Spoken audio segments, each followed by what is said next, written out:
Let me tell you something most people don't want to hear. You are not failing because you lack talent, opportunity, or motivation. You are failing because your mind has been programmed for it. Every day, the world is brainwashing you through social media, news, culture, even well-meaning people to think small, play safe, and stay average. And if you don't intentionally reprogram your mind for success, you will unconsciously obey a system designed to keep you stuck. Success is not about luck. It's about leadership. And the first thing you must lead is your thinking. The people winning in life aren't smarter than you. They simply chose their inputs on purpose. They decided what voices they would allow, what beliefs they would repeat, and what standards they would accept. Today, you're going to learn how to take your mind back before the world finishes programming it for failure. Let me say this clearly, because if you miss this, you'll miss everything else. Your mind is already being programmed. There is no neutral setting. You don't wake up in the morning with a blank hard drive waiting for inspiration. From the moment you open your eyes, something is talking to you, shaping you, training you, conditioning you. The only real question is not whether you're being programmed, but who you're allowing to do the programming. Most people think they're making independent decisions, but they're not. They're repeating thoughts they absorbed from somewhere else. They're living out beliefs they never consciously chose. They move through life assuming their fears are facts and their limitations are truth, without ever stopping to ask, where did this idea come from? And if you don't ask that question, you'll spend your entire life defending a mindset that's keeping you broke, frustrated, and stuck. The world is a very aggressive teacher. It teaches you what to fear, what to expect, and what to settle for. It rewards conformity and punishes excellence. It praises comfort and mocks discipline. From an early age, you're taught to be realistic, which is just a polite way of saying, don't aim too high. You're taught to play it safe, which is another way of saying, don't take responsibility for your potential. Over time, those messages sink in, and what started as outside noise becomes an inside voice. And once it's your voice, you stop questioning it. Here's what's dangerous. The programming works even when you don't believe in it. You don't have to agree with every message you hear for it to influence you. Repetition is powerful. What you hear consistently becomes familiar. What becomes familiar starts to feel true.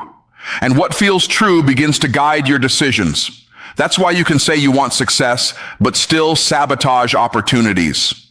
That's why you can say you believe in abundance, yet feel uncomfortable charging what you're worth. Your mouth may be aiming for success, but your mind has been trained for survival. And survival thinking will always shrink your vision. It will tell you to avoid risk instead of mastering it. It will tell you to blend in instead of standing out. It will convince you that other people are lucky, gifted, or connected, while you are somehow the exception.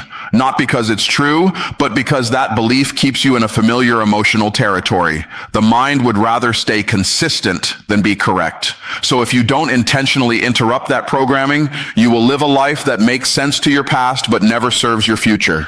That's why intentional reprogramming is not optional. You don't accidentally think your way into success. You don't drift into discipline, confidence, or abundance. Those qualities are installed. They are trained. They are reinforced daily through what you listen to, what you read, what you repeat, and what you tolerate. The people who are winning didn't wait until they felt ready. They decided what voices would have access to their minds. They chose their inputs the same way a bodybuilder chooses nutrition, knowing that consumption determines condition. If you want different results, you must give your mind different instructions. You can't keep feeding it doubt and expect it to produce faith. You can't keep exposing it to fear and expect it to generate courage. Every thought you allow to remain unchallenged is a vote for the life you're currently living. And most people don't realize that by doing nothing, they're actually choosing something. They're choosing to let the world decide their limits. Here's the turning point. The moment you realize your mind is programmable is the moment you take your power back. Because now you understand that beliefs can be replaced, patterns can be interrupted, and outcomes can be redesigned. You stop blaming circumstances and start managing inputs. You stop asking, why is this happening to me? And start asking, what am I consistently feeding my mind? That shift changes everything. If you don't deliberately take control of your mental programming, the world will happily do it for you, and it will never program you for greatness. Most people think success is something you stumble into, like you wake up one day and suddenly things start working. That idea sounds comforting, but it's completely misleading. Success is not discovered, it's installed. It is built into you through repetition, through what you expose yourself to daily, and through the thoughts you allow to run on loop in your mind. Whether you realize it or not, your life is the output of a system that has been quietly trained over time. Your mind works like a factory. It produces outcomes based on the instructions it receives. Those instructions don't usually come in dramatic moments. They come in small, repeated messages. What you hear every day becomes what you believe. What you believe shapes how you see opportunities. And how you see opportunities determines whether you move toward them or talk yourself out of them. That's why two people can be in the same situation and get completely different results. One sees possibility, the other sees problems. The difference isn't intelligence, it's programming. Repetition is the language of the subconscious. You don't believe something because it's true. You believe it because you've heard it often enough. That's how habits form, how confidence is built, and how fear takes root. Nobody wakes up one day and decides to doubt themselves. Doubt is trained. It's rehearsed through memories, conversations, disappointments, and internal dialogue that goes unchecked. Over time, those repeated thoughts become automatic, and once something is automatic, it feels like identity. You stop saying, I think this way, and you start saying, this is just who I am. But identity can be reinstalled. The same way repetition trained you into limitation, repetition can train you into leadership, discipline, and certainty. That's why motivation alone never lasts. Motivation is an emotion, and emotions change. Installation requires structure. It requires intentional repetition, even when you don't feel inspired. When you repeatedly tell your mind what is possible, what is required, and what is no longer acceptable, the mind eventually accepts it as truth. And once it's accepted as truth, your behavior aligns without constant effort. This is where most people get it wrong. They wait for belief before action, when belief actually comes from action repeated consistently. You don't wait to feel confident before you speak with confidence. You speak with confidence until your mind catches up. You don't wait to feel disciplined before you act disciplined. You act disciplined until discipline becomes your default setting. The mind doesn't change through argument. It changes through evidence, and repetition creates evidence. Look at your current results. They are proof of what you've been repeatedly telling yourself about money, effort, time, and worth. If you keep saying things like, this is hard, people like me don't get ahead, or now is not the right time, your mind takes notes. It builds a framework around those ideas and then filters reality to support them. That's why opportunities pass you by unnoticed. Your mind isn't trained to see them. You didn't lose the opportunity, your programming rejected it. When you intentionally repeat new ideas, even when they feel uncomfortable, you begin to stretch your internal framework. At first, it feels unnatural because it challenges what's familiar. But familiar does not mean correct. Familiar simply means repeated. As you continue exposing yourself to higher standards, better questions, and stronger expectations, your mind recalibrates. What once felt unrealistic starts to feel normal. What once felt impossible starts to feel available. And what once felt intimidating starts to feel required. This is why consistency beats intensity every time. A single powerful moment can inspire you, but daily reinforcement transforms you. The people who win don't rely on emotional highs. They rely on systems of repetition. They control their inputs, monitor their language, and guard their mental environment because they understand one truth. Whatever is repeated long enough becomes reality in the mind. Success doesn't show up as a surprise. It shows up as a confirmation. It confirms what you've been installing all along.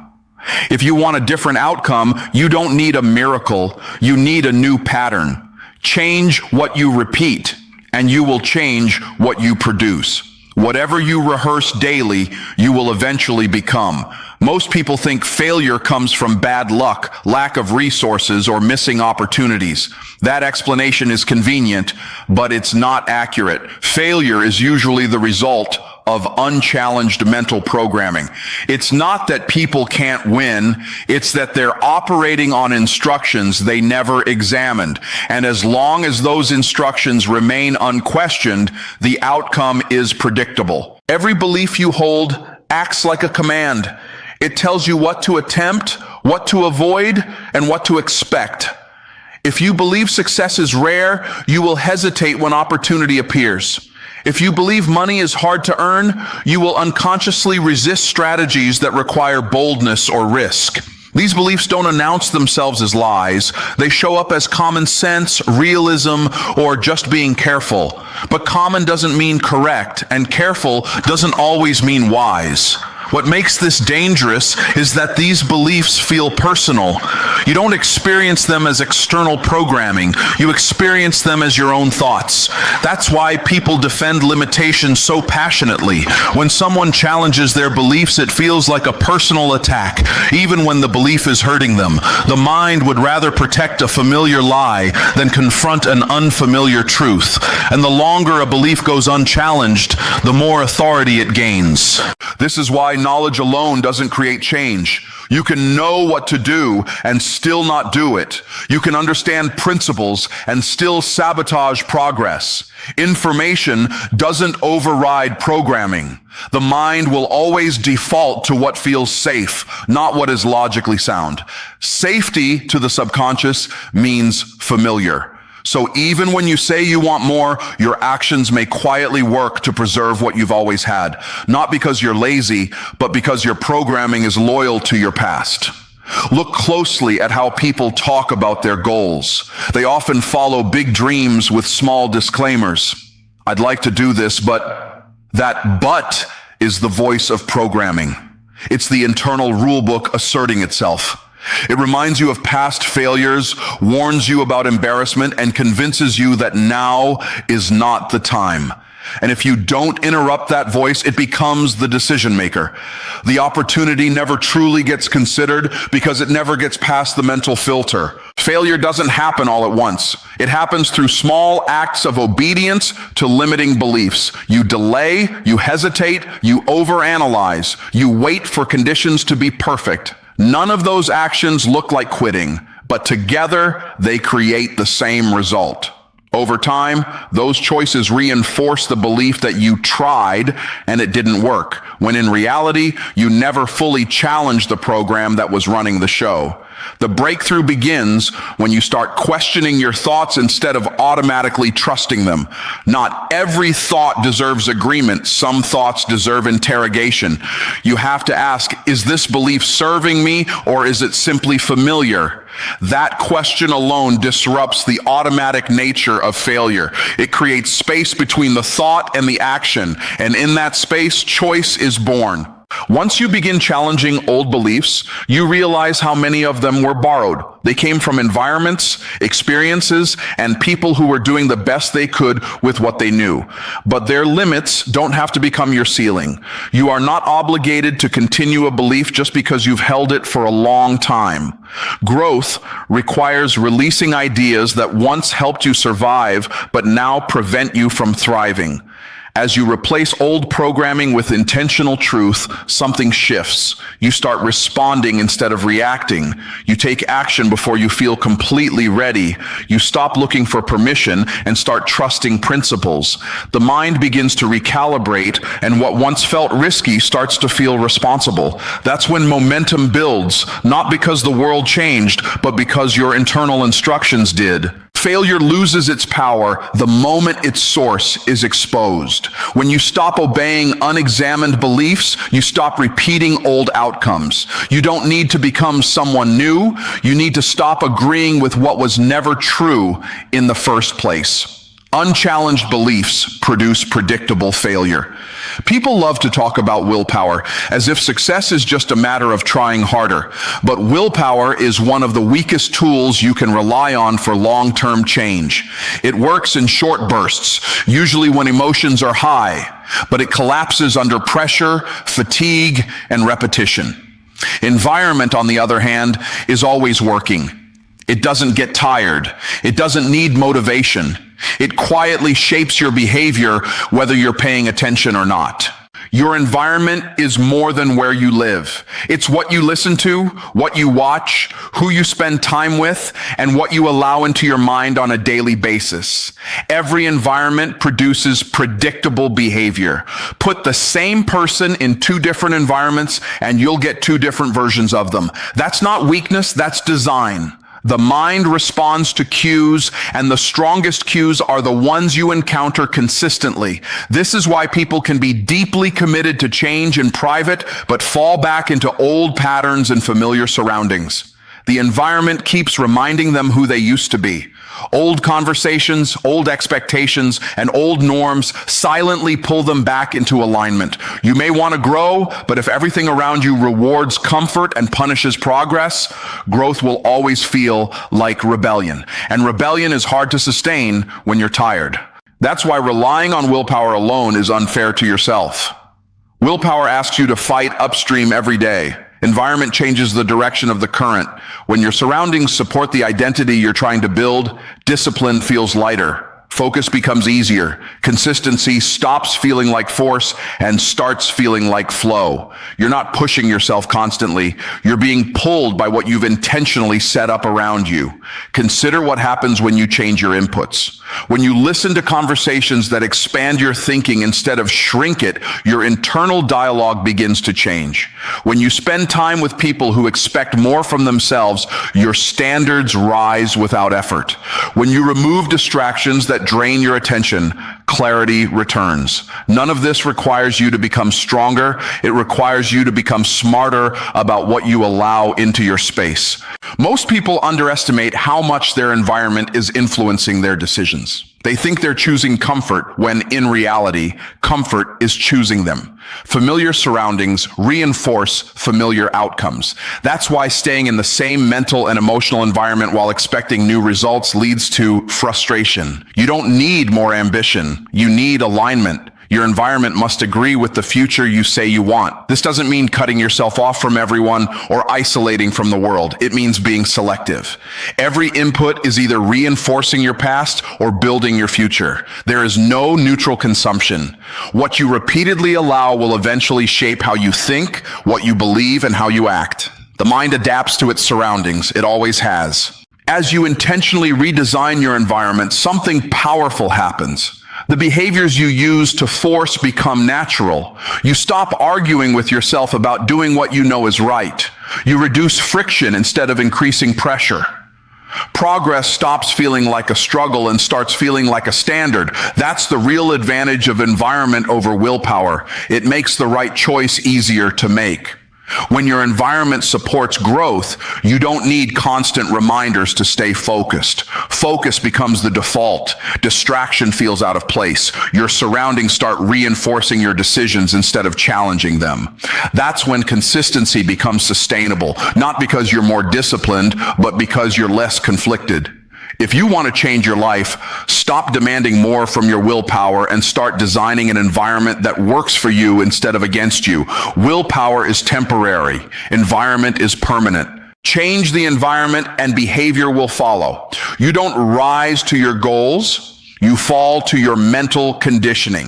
That's a truth most people don't want to hear because it shifts the responsibility from circumstances to themselves, and taking responsibility is uncomfortable. But it's exactly what separates those who win in life from those who constantly struggle. Your outcomes are not determined by luck, timing, or talent alone.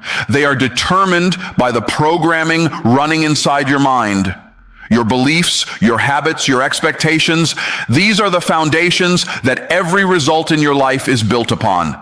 If they're weak, inconsistent, or misaligned, no amount of effort will produce lasting success. You will always hit an invisible ceiling created by your own conditioning. Most people set goals as if the goals themselves are magic. They write them down, they say them out loud, and they feel good for a moment. But a goal is only as effective as the mind behind it. If your internal programming does not support that goal, it is doomed to fail. You can want $1 million business, a strong relationship, or peak health. But if your mind still believes you're not worthy, capable, or deserving, your actions will betray you. You'll procrastinate, self-sabotage, or settle for less, and then wonder why success seems just out of reach. You didn't fail because the goal was too big. You failed because your conditioning was too small. Every belief you carry acts like a filter. It determines what you see, how you interpret events, and which opportunities you consider. If your mind has been trained to see limitation, you will unconsciously ignore doors that are wide open. If it has been trained to fear risk, you will avoid the steps that would create growth. If it has been trained to settle, you will accept less than you're capable of. And here's the kicker. You may not even notice it. It feels like reality. It feels like who you are, but it's not your ultimate self. It's the version of you that has been conditioned to fit the world you grew up in, rather than the world you want to create. That's why transformation always begins internally. Changing your circumstances is important, but it will never last unless your conditioning changes first. You have to look at the instructions you've been running and decide which ones to keep, which ones to rewrite, and which ones to delete entirely. You have to question beliefs like, I'm not good with money, I'm not a leader, or I'll never have that kind of life. Those beliefs are not truths. They are patterns repeated so many times that your mind treats them like facts. When you challenge them, the mind initially resists. Change feels uncomfortable. That's because your programming prefers consistency over truth. But if you persist, the discomfort fades and a stronger mental foundation takes root. This is where habits become critical. Your habits are the physical expression of your mental programming. They are proof of what your mind believes. If you want to rise, you must align your habits with the person you want to become. You don't wait to feel disciplined before you act disciplined. You act disciplined, and over time, the actions reshape the mind. You don't wait to feel confident before you speak with confidence. You speak with confidence, and the mind learns what is possible. The point is this: change your internal rules and your external reality will follow. Consistency is the key. Mental conditioning doesn't change overnight. It is built daily through the choices you make, the information you consume, the people you spend time with, and the standards you hold yourself to. Each small, intentional action reinforces the new programming and weakens the old patterns. The longer you repeat it, the more automatic it becomes. Eventually, the new conditioning overrides the old, and you start operating at a higher level without constant effort or willpower. Most people underestimate this process because it's invisible. They look at others and think they got lucky or were naturally gifted. They don't see the hours of mental training, the consistent habits, and the deliberate environment that shape that success. They compare themselves to the outcome, not the conditioning that created it. That's why people chase goals without changing their programming. They end up frustrated, exhausted, and blaming the world for their results. Your mental conditioning is the soil from which every result grows. If the soil is poor, you can fertilize all you want with effort and motivation, but the seeds of your goals will struggle to take root. If the soil is rich, every opportunity, every effort, every challenge becomes nourishment for growth. You don't rise because the goal is big. You rise because the internal foundation is strong enough to support it. Until your thinking changes, success will always feel like a distant dream, and no external strategy can fix that. Your mind determines your altitude.